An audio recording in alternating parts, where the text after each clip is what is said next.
Sabi nila, ang buhay daw ay isang sugal. Kailangang handa kang mawalan kung gusto mong magkaroon. Pero ang totoo, ang sugal ay buhay. Kailangang handa kang mawalan dahil hinding-hindi ka na magkakaroon. Walang nananalo sa sugal kapag dyan mo iniasa ang iyong kapalaran. Ibig sabihin, sa simula pa lang talo ka na sa buhay.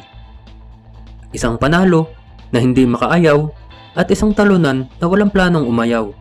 Kaya't sa huli, kapwa sila nagiging hangal.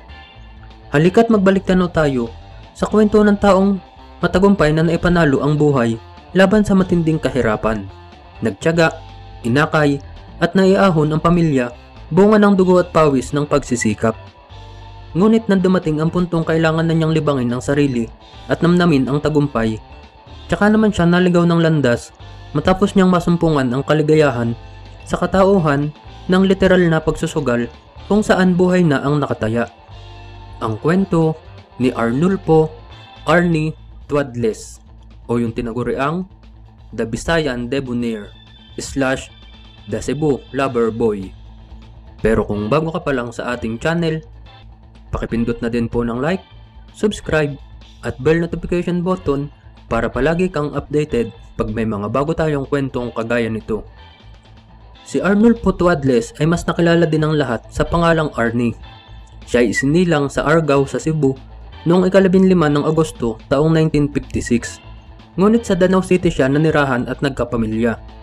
Larawan ng isang taong masarap kunan ng inspirasyon si Arnie dahil sa kanyang pagsisikap na mapanalunan ang buhay na minsan ang pinagkaitan ng magandang kapalaran. Ang batang si Arnie ay nagmula sa isang pobreng pamilya sa pusod ng Kabisayaan. Siya ay isa lamang sa 12 magkakapatid ng kanyang tatay na driver at nanay na taong bahay lamang. At isa siya sa 7 mga magkakapatid na lalaki sa 12. Dahil sa laki ng kanilang pamilya, hindi na nakapagtatakang isang kahig isang tuka ang kanyang mga magulang para lang sila ay maitaguyod lahat. Pero ang nakakalungkot dito, nawalan na rin sila ng kakayahang pag-aralin pa ang mga anak nila sa mataas na paaralan. Ganon sila pinagkaitan ng maginhawang buhay.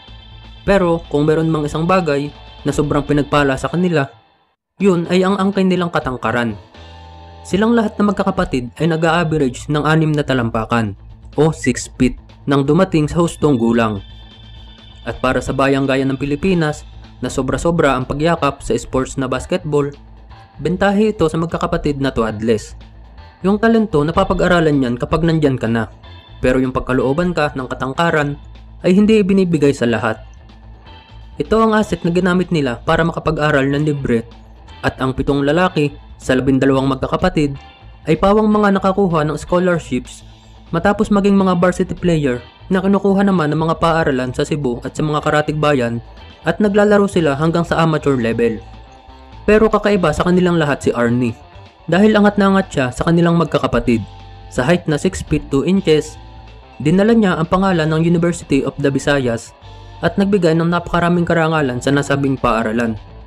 Pagkatapos niya mag-aral, nagpasya siya na magtungo sa Maynila upang doon ipagpatuloy ang paglalaro at maghintay pa ng mas magandang oportunidad para sa kanyang mga pangarap. Nauna siyang maglaro sa Manila Industrial and Commercial Athletic Association o MICAA. Ito ang pinakamalaking liga noon sa bansa na nagsimula pa noon pang taong 1938 na binubuo ng mga malalaking kumpanya at mga kilalang personalidad. Sikat na sikat ito noon lalo na nang matapos ang ikalawang digmaang pandaigdig. Hanggang sa noong taong 1975, napilay ang malaking liga na ito matapos humiwalay ang 9 na koponan upang bumuo ng isa pang hiwalay na liga na nakilala naman natin ngayon bilang Philippine Basketball Association o PBA, na siyang kauna-unahang professional league sa Asia. Mas mataas ang naging antas ng PBA dahilan para tuluyan ng mabuwag ang MICAA noong taong 1981. Nakapasok si Arnie sa PBA noong taong 1979 para sa koponan ng Toyota Super Corollas at naglaro siya dito bilang small o power forward. Rookie year niya ito sa PBA, ngunit veterano na siya sa larangan ng basketball. Dito siya nagpamalas ng kakaibang galing na gumawa ng mga sariling tira, perimeter shooting at hang time na favorite moves niya o yung nagkakapipa sa ere ayon sa salitang kalye. Pagkatapos ng unang season niya sa PBA, record kaagad ang ginawa niya. Tinanghal si Arnie Twadless bilang kauna-unahang player na naging Rookie of the Year at napasama pa sa Mythical 5 selections. Dito na isinilang ang alamat ng The Visayan Debonair at The Cebuano Loverboy bilang mga bansag sa kanya sa kabuuan ng kanyang karera sa liga. Taong 1982 All-Star Game nang lalo pang kuminang ang kanyang pangalan sa pambansang liga. North at South ang format ng laban noon, kung saan ang North team ay binubuo ng mga players mula sa Luzon bilang kanilang homegrown team, at ang South team naman ay binubuo ng mga players mula sa Visayas at Mindanao bilang kanila namang home team. Home and away format ito at 2 beses magkakaroon ng All-Star Game, tig-isa sa kanilang mga home court, at point system ang papairalin kung sinong mas maraming lamang sakaling magtig-isa sila ng panalo, at siya ang tatanghaling kampiyon dahil wala ng tiebreaker na Game 3. Mga PBA legends ang mga kalahok sa All-Star Game na ito, at wala na po tayong babanggitin sa kanila para hindi na humaba ang kwento dahil sa limitadong oras. Ang pinupunto po natin dito ay napakalayo ng pagkakaiba ng liga noon at ngayon pagdating sa mga All-Star Game, dahil ngayon ay puro pakyut na lang sa kamera ang labanan at bigayan ang laban, kaya walang ka-thrill panoorin. Samantalang noong panahon ng mga legends na ito, bakbakan talaga at tinalo pa ng All-Star Game ang bawat championships ng mga conference. Kaya't hindi na nakapagtatakang buhay na buhay ang PBA noon kaysa sa ngayon. Ang Game 1 ay ginanap sa Cebu bilang home court ng South team ni na Arnie Twadless. Maganda naging laban nila at dito nagpakitang gilas ang Cebu Loverboy sa harapan ng kanyang mga kababayan bilang home court advantage. Nanalo ang team nila laban sa dayuhang koponan ng mga taga Luzon na may lamang na 3 puntos lamang. Isang dikit na laban hanggang sa dulo. Ngunit ang naging highlights ng laban ay nang tumirada si Arnie Twadless ng 50 puntos sa labang iyon, na siyang naging susi ng kanilang pagkapanalo. Pagkalipas ng ilang araw, Game 2 naman ng All-Star Game, nagaganapin naman sa Maynila bilang home court naman ng mga taga Luzon. Muli, isang magandang bakbakan hanggang dulo ang nasaksihan ng mga fans. Nagpakitang gilas muli si Arnie Twadless, ngunit hindi naging sapat ang kanyang naging performance para ipanalo ang laban. Nabawian sila dito ng mga taga Luzon at natapos naman ang laban nang may 5 puntos na kalamangan. Game 1, 3 puntos para sa South team at Game 2, 5 puntos para naman sa North team. Lamang sila sa point system kaya ang tinanghal na kampiyon ay ang North team. Ngunit ang nahirang na All-Star MVP ay nasa taga South sa katauhan ng Cebu Loverboy na si Arnie Twadless. Naglaro siya sa Toyota ng 3 taon at naging bahagi ng napakaraming kampyonato ng nasabing koponan, bago siya pag-agawan ng iba't ibang team pagkatapos ng kanyang kontrata sa nauna. Nakapaglaro siya sa Great Taste noong 1984, sa Ginebra, San Miguel 1985, Alaska 1986, muli siyang nagbalik sa Great Taste noong 1987, pero noong taong 1988, nasilaw na rin siya sa ningning ng politika. Dahil sa sobrang kasikatan sa paglalaro ng basketball, inakala ni Arnie na makakapwesto siya sa gobyerno gamit ang kasikatang ito. Tumakbo siya sa pagka-vice mayor sa Danau City, ngunit sawing palad siya dito matapos talunin ng kalaban. Samantalang naging asawa naman ni Arnie ang actress model na nakabase din sa Cebu na si Maria Odessa o si Suzette Odessa. Nagkaroon sila nito ng 4 na anak, at ang isa pang nakakahanga kay Arnie ay napakalapit nito sa pamilya ng kanyang asawa, na kung sa iba ay numero 1 kaaway nila ang mga biyenan, kabaliktaran nito ang kay Arnie. Dahil paborito siya ng kanyang mga biyenan, dahil nga sa napakaresponsable nito sa kanilang pamilya at napakamalambing pa sa kanila. Huling bahagi ng 1988 season, muling kinuha ng pamunuan ng koponan ng Shell Turbochargers ang none-retirado na si Dante Silverio bilang head coach nila. Sa kanyang pagbabalik sa koponan, kinuha naman kaagad ni Silverio ang serbisyo ni Arnie Twadless, at dahil sa sobrang paghanga niya dito, pinili din nila ang nakababatang kapatid ni Arnie na si Calvin Twadless sa sumunod na 1989 draft pick pagkatapos nilang makuha si Benji Paras. Dalawang Twadless sa 1989 season ng Shell franchise, at naging matagumpay ang conference na yon para sa koponan nila. Naibigay ni Arnie ang unang 2 kampyonato para sa Shell Turbochargers, na nakatulong naman ng malaki para makuha ni Benji Paras ang Rookie MVP Award. Ngunit pagkatapos ng conference na yun, muling nagbalik sa pagre-retiro si Coach Dante Silverio. At sa kanyang pagkawala, parang nawala na rin ng tatay-tatayan si Arnie Tuadles. Dahil dun, nawala na din siya ng ganang maglaro sa Turbochargers, bagamat isa siya sa mga main man ng koponang ito. Pagsapit ng ikalawang conference, All Filipino Cup, nagulat na lang ang lahat nang bigla na lang siyang lumipat sa koponan ng Presto o yung dating naging Great Taste. Bagay na ikinatuwa naman ng pamunuan at ng kanilang mga fans. Sa tulong ni Arnie, nakarating muli sa finals ang koponang kanyang kanabibilangan, kasama naman ang noon ay season MVP na si Triggerman Alan Kaydik. Pagdating sa finals, maganda ang naging laban at umabot pa sa sukdulan ang kanilang mga lakas. Inabot ng Game 7 ang series na yun. Ngunit ang masaklap, hindi na nakapaglaro dito ang MVP na si Alan Kaydik dahil sa tinamong injury sa huling laro nila. Si Arnie Tuadles ang nagdala ng team patungo sa pinakamimithing kampyonato matapos niyang umiscore ng 33 puntos. At muli siyang nailagay sa kasaysayan ng liga bilang natatanging player na nanalo ng dalawang sunod na kampyonato na suot ang magkaibang uniforme. Na ang una nga ay sa Shell Turbochargers. Dahil dito, naparangalan siya noon ding taon na yun ng Most Outstanding Player of the Year mula sa Sports and Columnist Organization of the Philippines o SCOOP. Taong 1992 na magretiro na siya sa paglalaro sa edad na 36 anyos. Matapos ipagbili ng Presto na kanyang koponan ang kanilang prangkisa sa Santa Lucia Realty. Hindi na dito naglaro si Arnie para pagtuunan na lang ang kanilang negosyo dahil sapat na rin naman ang kanyang naipon para bigyan ng magandang buhay ang kanilang mga pamilya ng asawa nila. Panahon na rin para pagtuunan niya ng pansin at libangin ng kanyang sarili sa labas ng basketball. Isa siyang huwaran noon ng isang atleta na matagumpay na nagretiro at napaghandaan ang magandang kinabukasan.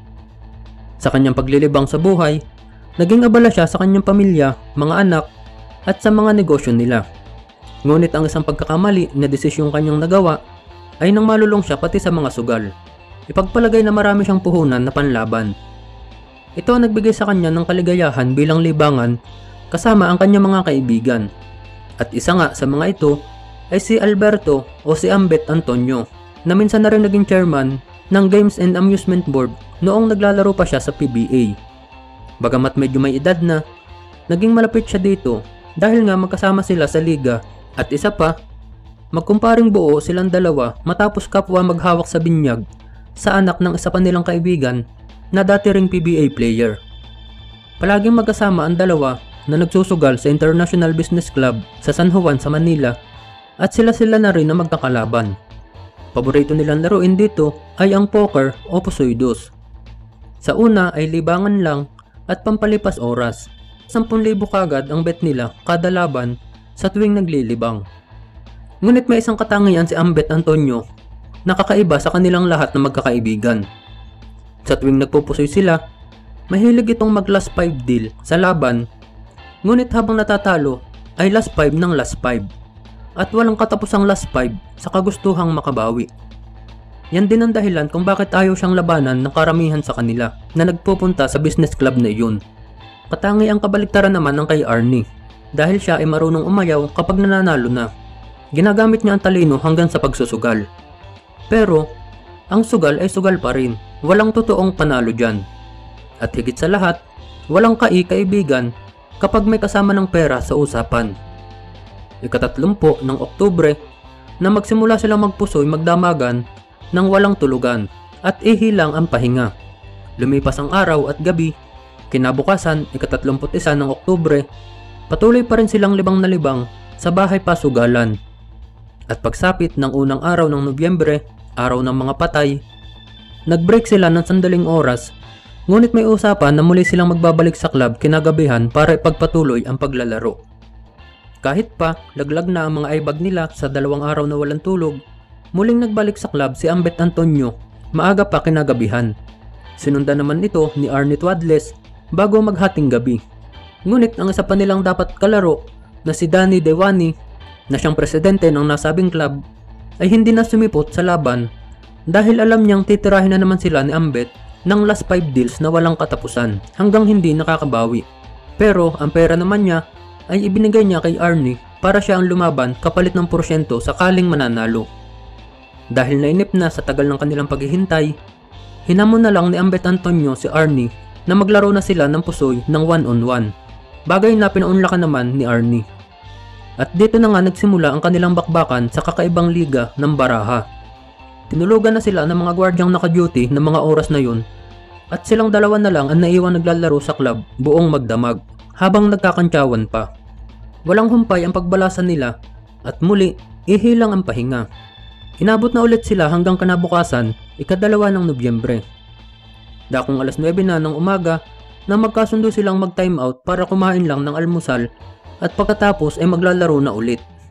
Pero ilang sandali pa lang na magsimula na ulit silang maglaro, hindi na makayana ni Arnie ang 3 araw na sunod-sunod na pagpupuyat at dito nagpaalam na siya na itigil na ang laban dahil gusto na niyang makauwi para makapagpahinga. Ngunit noong mga sandaling yun, panalo na siya at malaki na ang talo kay Ambet Antonio. Ayaw niyang itigil ang laban at nadali na naman si Arnie ng last 5 deals na walang katapusan hanggat hindi nakakabawi. Isang matalino na hindi makaayaw dahil sa panalo na siya at isang talunan na walang balak itigil ang laban dahil gustong makabawi. Dito na nagsimula ang hindi magandang laban sa pagitan nilang dalawa. Nagsimula nang tumaas ang boses ni Ambet dahil sabi ko na siguro sa patuloy na pagkatalo. Samantalang si Arnie ay nananatiling mahinahon at kalmado at banayad pang magsalita. Sa isang bahagi pa ng kanilang laban, naririnig pa ng mga gwardya si Ambet Antonio nang magwika ito sa mataas na boses nang, "Di ba may usapan tayo na ang magpapas ay magtatap ng 2 beses sa ibabaw ng mesa? Sige." Ngunit wala man lang silang narinig na sagot mula kay Arnie dahil naman sa baba ng kanyang boses at hinahon. Maya-maya pa, muling nagsalita si Ambet. "Barya lang itong pinaglalaroan natin." Pero talagang gusto nang umuwi ni Arnie at wala na siyang ganang maglaro pa. Pumayag naman si Ambet na itigil na lang nila ang laban at makakauwi na si Arnie sa kondisyong ibabalik nito ang malaking bahagi ng perang natalo sa kanya. Pero dahil porsyento lang ang kay Arnie sa panalo sa pera ng kaibigan na inilalaban niya, syempre hindi ito pumayag sa kondisyon ni Ambet at sumagot ng ganito. "Ano ka, hilo?" Sa pagkarinig ng sagot, nagmura na si Ambet ng sobrang galit, sabay lagay ng isa niyang kamay sa likuran. At bago pa man muling makasagot si Arnie, mabilis na iniangat na ni Ambet ang kanyang kamay na dumukot na pala ng baril na 9mm pistol at ipinutok ng malapitan sa pagitan ng 2 mata ni Arnie na nakatutok lang sa kanyang harapan habang naglalaban sila ng pusoy-dos. Tumago sa likuran ng ulo ang bala at lubhang napinsala ang utak na vital organ ni Arnie na naging sanhi ng agaran niyang pagkamatay. Nang makarating sa Cebu ang balitang napatay nga si Arnie, ang 80 anyos na biyenan niya na malapit sa kanya ay biglang nag-hysterical sa pagkagulat hanggang sa mag-collapse at hindi na ito nagkamalay pa. Idineklara siyang patay pagdating sa Cebu City Hospital. Kaya't 2 ang ipinagluksa ng pamilya nila noong mga panahong yun. Sa paglilitis, nag-alibay pa si Ambet Antonio na self-defense daw ang naganap dahil si Arnie daw ang naunang bumunot ng baril at nakipag-agawan lang siya hanggang sa matalo niya ito at aksidenteng maiputok kay Arnie kaya ito namatay. Pero sa katotohanan, si Arnie Tuadles na noon ay 40 anyos pa lamang, athletic, batang-bata at may tindig na 6'2" ang taas, ay matatalo sa palakasan sa agawan ng baril sa isang 59 anyos na mas matanda at mas maliit sa kanya na si Ambet, ay lukuhan na kung may huwes na maniniwala sa kanyang alibay. Ika-30 ng Abril taong 1997, nahatulan ng guilty si Ambet Antonio sa kasong murder at parusang habang buhay na pagkakabilanggo bukod pa sa pagbabayad ng napakalaking danyo sa pamilya ni Arnie Tuadles. Si Arnulfo Arnie Tuadles na tinaguriang The Visayan Debonair at The Cebuano Loverboy ay pumanaw sa edad ng 40 anyos lamang. Samantalang noong taong 2000, 3 taon lang pagkatapos mahatulan, ang salarin na si Ambet Antonio na may hatol na habang buhay sa kasong murder ay ibinaba patungong homicide na lang.